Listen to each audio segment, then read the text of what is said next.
that you're engaged, what next? Like, where do I start from?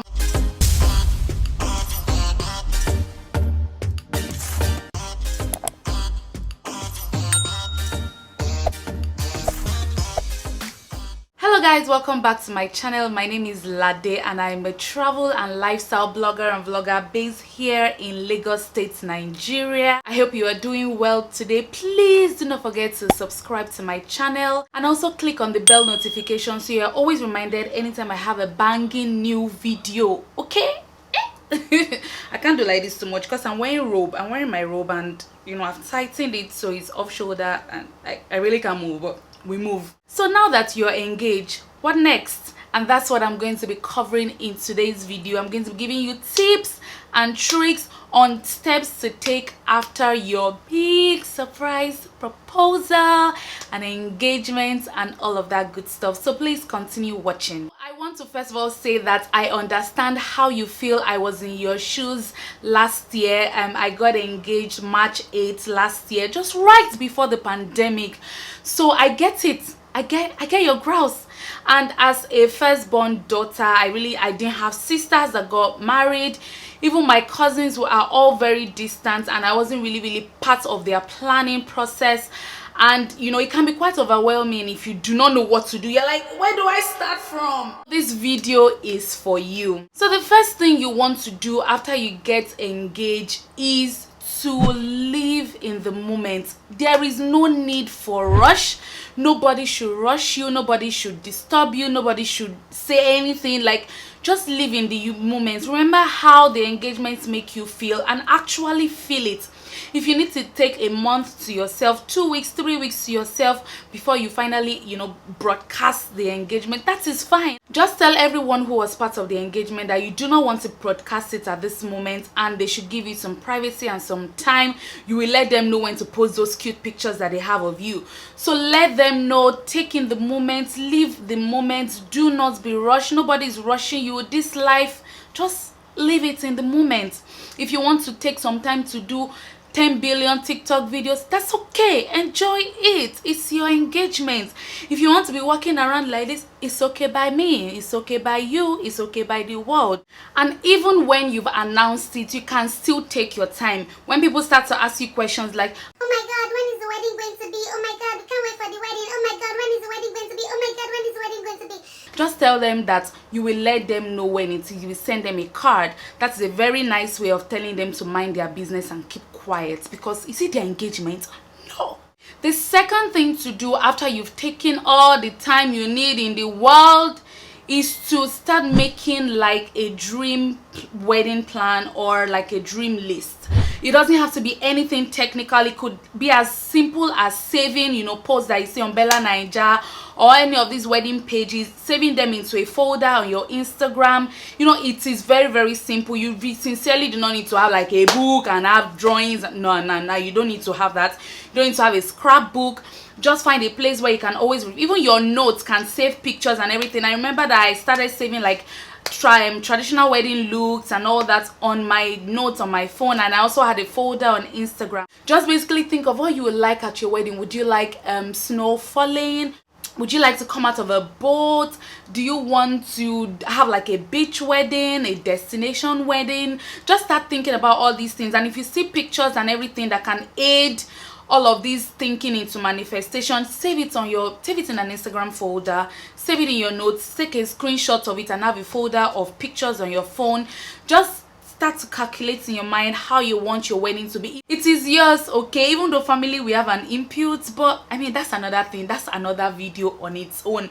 But at the foundation of it, so you are not tossed up and down and fed what it is that you don't like, start to have those things, together, and start to think about how you would like your wedding to go, okay? The third thing is to start to think about a budget. You sincerely need to think about a budget at this time. After you've taken your time and you've announced and everybody now knows, of course, the wedding needs to happen, but the wedding can be your wedding. It doesn't have to be wedding as we all know it or as we all see it in, Nigeria and the world. Think about a budget. Talk to your husband to be. Tell him, how much can we afford? how much can I afford? How much can we put together for this wedding? How much can we put together for this wedding that will not hurt us? Because you have to think about it. Wedding is a day, marriage is forever. So you do not want to put all your money on wedding that people are going to forget. People are going to complain about whether or not you gave them all the food they've not eaten in this life. So you really need to think about a budget that will not hurt you, that will not hurt him, that will not hurt your marriage. I have heard of stories of people paying for weddings, paying for their wedding 1 year, 2 years after their wedding is done because they borrowed money. As an addendum to this, do not plan a budget on money you hope to receive from people as gifts. Don't do that. Plan your budget on money cash at hand, money that you currently have, money that you can spare. See, people can disappoint, and it can be for different reasons. Some people might just be wicked, and some people really have needs that have taken over their money and they cannot help you again as they promised. So you do not want to budget based on money that you hope to receive. It's going to hurt you in the long run. At the most, yes, you are going to receive money, but still plan with the money that you have, so that when you receive that money, it will be extra, it will be bonus, and then you'll be living large. Okay, do not plan your budget on money that you hope to receive. People can disappoint you. Just basically have a ballpark of budget and be realistic about it. You know your pockets, you know where it pinches, you know where you have plenty, you know where you have small. So do it according to your pocket. My fourth point is think about your guest list. I mean, we're in a pandemic, and then the laws are different in different, states and different countries. I got married in December 2020, and I was allowed to do 50% of my hall capacity.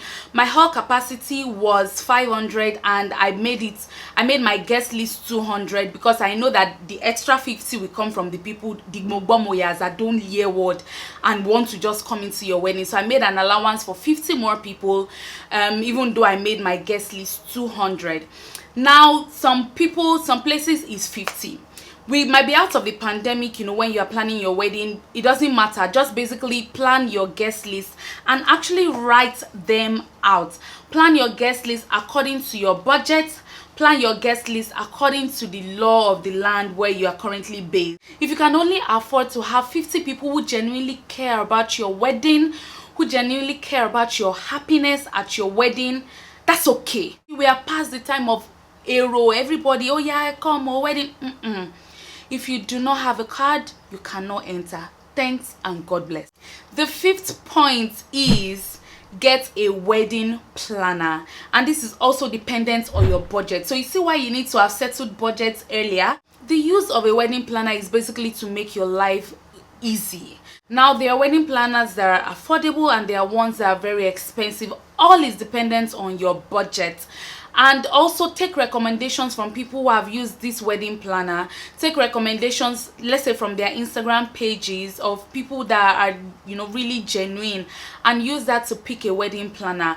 I would say personally, take recommendations from people who have actually used that wedding planner, that you know, kind of know that they did a good job on their own. Because some people might appear very good on Instagram.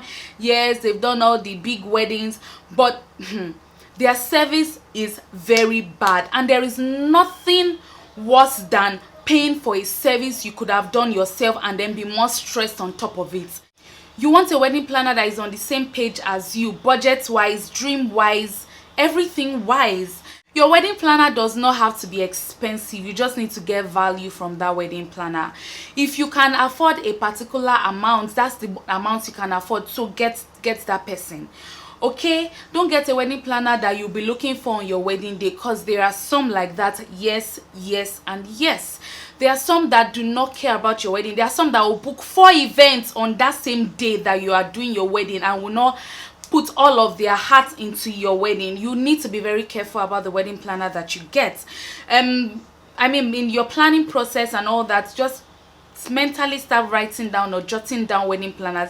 In short, by the time you announce, let's say on Instagram or Facebook, that you are engaged, you will get a lot of DMs, a lot of calls, or a lot of emails if you have your email linked to your Instagram or your Facebook, of wedding planners. I know I got a lot, and I had to prune down from what I got. and then I ended up with my own wedding planner, who was amazing. If you want her number, hit me up, okay? I'll do it for you. Now, if your budget is not a big budget, I would suggest that you get a wedding planner that is also in that frame of mind, even cost wise, even with their cost. If your budget is small and you get a wedding planner that is big, hoping that you pay the wedding planner, let's say, half of your budget for the whole wedding, just know that the vendors that they are going to get for you will also be expensive vendors. The thing with big, wedding planners, that they also know big vendors, but an average wedding planner knows, smaller vendors and also knows the big vendors. So choose very, very carefully. Get a wedding planner that you can afford. Your wedding planner should not be taking half of your total wedding budget, FYI.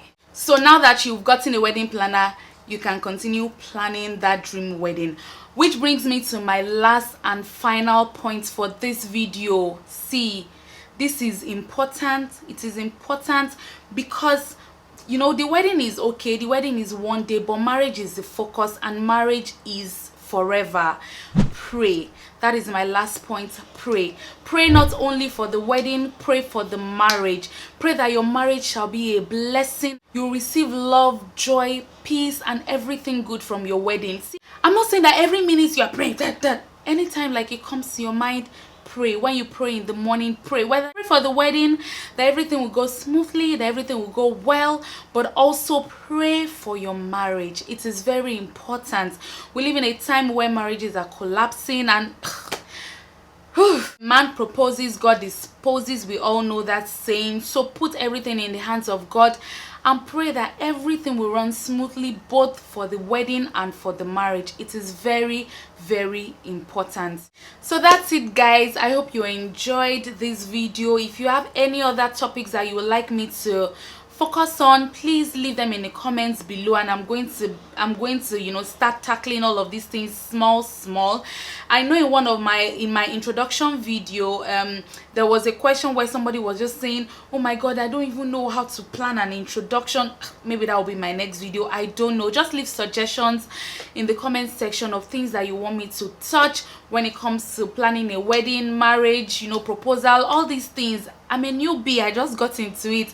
I'm married now 6 months, to the glory of God, and I do not want all of these things I learned during my wedding and wedding process to just go by, because some of these things are very valuable. I wish I knew them when I was planning my own wedding, but I'm going to be giving them to you guys because I don't want you guys to make mistakes that I made or I was about to make.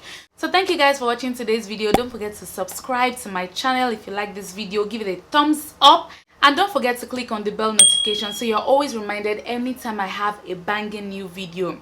Okay? Okay. Till next time. Bye, guys.